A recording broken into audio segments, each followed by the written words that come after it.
La première chose que nous allons faire, c'est masquer le personnage principal qui risque de nous gêner par la suite. Donc un clic droit sur le personnage, et on va demander de le masquer. Ça, si on veut le ramener par la suite, on pourra le faire. Puis l'étape 1, ça va être de créer des lignes guides qui correspondent au schéma de votre crosse avant pliage.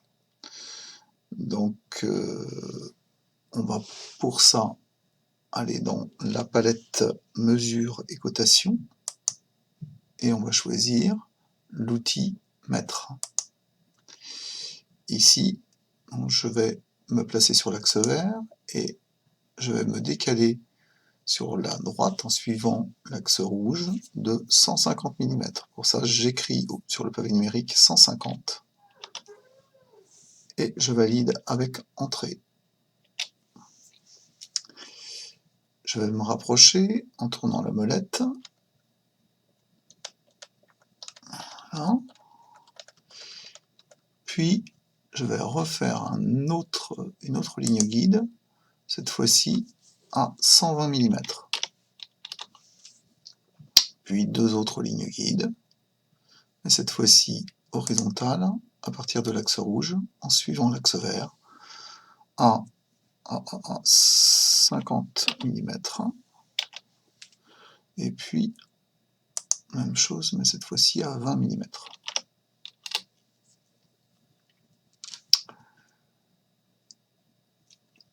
Je vais ensuite refaire des lignes guides sur les axes verts et les axes rouges.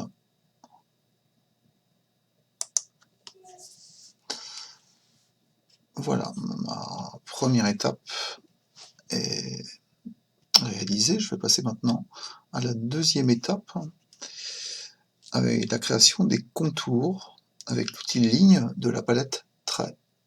Donc, je vais prendre l'outil ligne de cette palette trait.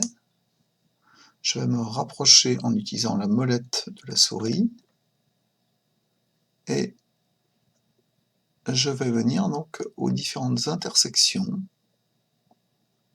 des lignes guides. On les voit marquées par une croix rouge. Je commence peut-être par l'origine, ici, puis je clique. Je clique ici, à nouveau sur l'intersection ici, ici, ici, et ici. Une fois la forme refermée, elle se remplit. Nous pouvons passer ensuite à la troisième étape, qui va nous permettre de créer l'épaisseur de la pièce avec l'outil pousser-tirer de la palette transformation. Je vais dans la palette transformation et je prends donc cet outil pousser-tirer. Je me place sur la surface créée, je clique et je peux monter une certaine hauteur. La hauteur, je vais la définir en tapant directement sur le pavé numérique et la distance va apparaître dans le petit cadre de distance en bas à droite. Là, je vais choisir 5 mm. Je tape 5, Entrée. Et voilà, j'ai défini donc ma pièce. Je peux tourner un petit peu autour de ma pièce en utilisant l'outil orbite que l'on a ici. Okay, je peux tourner dans tous les sens. Ceci, voire par le dessous, si j'ai besoin. L'idée, c'est de se placer au mieux par rapport à la pièce. Nous passons donc maintenant à l'étape 4, où nous allons créer les trous pour le perçage. Pour ça, je vais reprendre l'outil mètre, ici, de façon à créer à nouveau des lignes guides. Là, je choisis de me placer à 10 mm du bord haut, puis 10 mm plus loin, et puis pareil pour les côtés, je vais me placer à peu près à 10 mm ici, à 10 mm de ce bord-là. réussi. Je vais revenir en arrière avec la touche annuler. Je me place ici, je prends bien donc l'arête, et donc 10 mm plus loin, ici, et je tape Entrée. Voilà. Mes 4 lignes guides vont me permettre de bien voir en fait le centre de mes 4 cercles qui vont me permettre de faire les trous.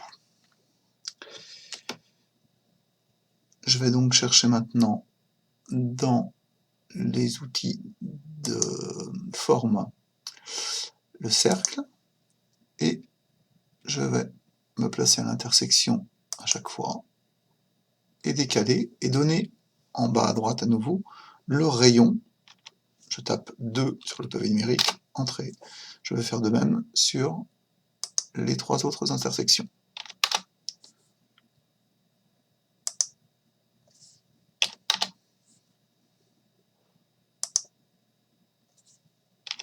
J'obtiens ainsi 4 cercles de diamètre 4 mm. Je vais reprendre l'orbite ici, et je vais percer de part en part les 4 trous ici. Pour ça, je vais à nouveau prendre l'outil pousser-tirer, ici, et je vais choisir la surface créée par les cercles. Je clique, et je tire jusqu'à atteindre l'arête du bas, n'importe où sur l'arête du bas ici. Je clique. Même chose pour les 3 autres cercles. Ici. Ici. Et ici. Je reprends l'orbite et vous allez voir, nous avons bien ici les 4 trous de percée. Maintenant, étape suivante, nous allons créer un composant. Pour ça, je positionne ma pièce de façon à la voir en entier. Je vais prendre l'outil de sélection. Je sélectionne l'ensemble de ma pièce. Je fais un clic droit. Je vais sur Créer un composant et je vais lui donner comme nom Cross à plat. Je valide en cliquant sur OK. Maintenant, ma construction en fait n'est plus qu'une seule entité, ici, que je vais pouvoir manipuler, voire assembler. Voilà. Ça n'est plus qu'une seule entité. Si je le souhaite, par exemple, je peux très bien la peindre à une couleur de mon choix. Et c'est toute la pièce qui est peinte. Nous allons maintenant indiquer les différentes cotations de la pièce, c'est-à-dire les différentes mesures utiles de cette pièce. Mais pour cela, avant, nous allons supprimer les lignes guides. Alors pour ça, nous allons cette fois-ci dans la barre d'outils qui se trouve à droite, ici sur Affichage, les lunettes, on clique, et on va juste demander de supprimer tous les guides. On fait rentrer ici.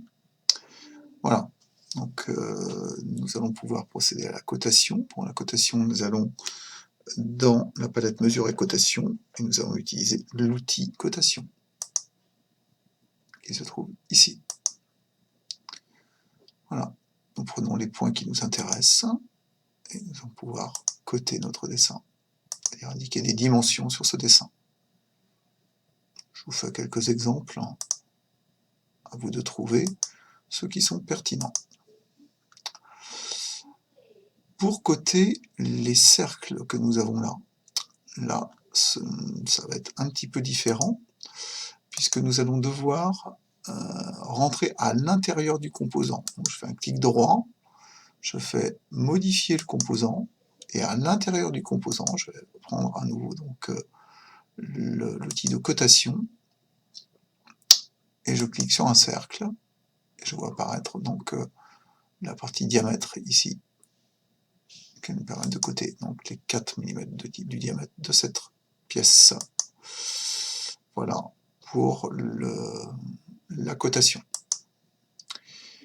Une fois cette cotation terminée totalement, la phase suivante, c'est la phase de nommage de votre fichier.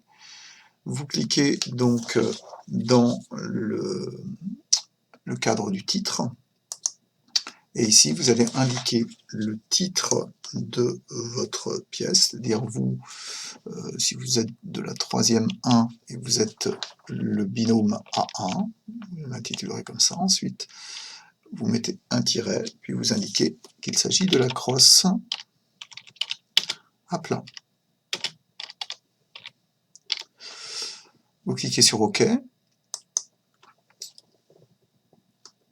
et voilà, votre pièce est enregistrée. Il vous reste maintenant à télécharger ce fichier pour rendre votre travail. Vous allez cette fois dans le menu principal, vous cliquez sur télécharger, vous cliquez sur OK. Votre fichier, alors vous cliquez ensuite bien sûr sur enregistrer le fichier, vous cliquez sur OK pour valider. Votre fichier sera alors enregistré dans votre dossier Mes documents. Il ne vous restera plus qu'à le copier puis le coller dans le dossier Matière, Technologie, Réponse de votre classe. Et là, donc je pourrais le voir.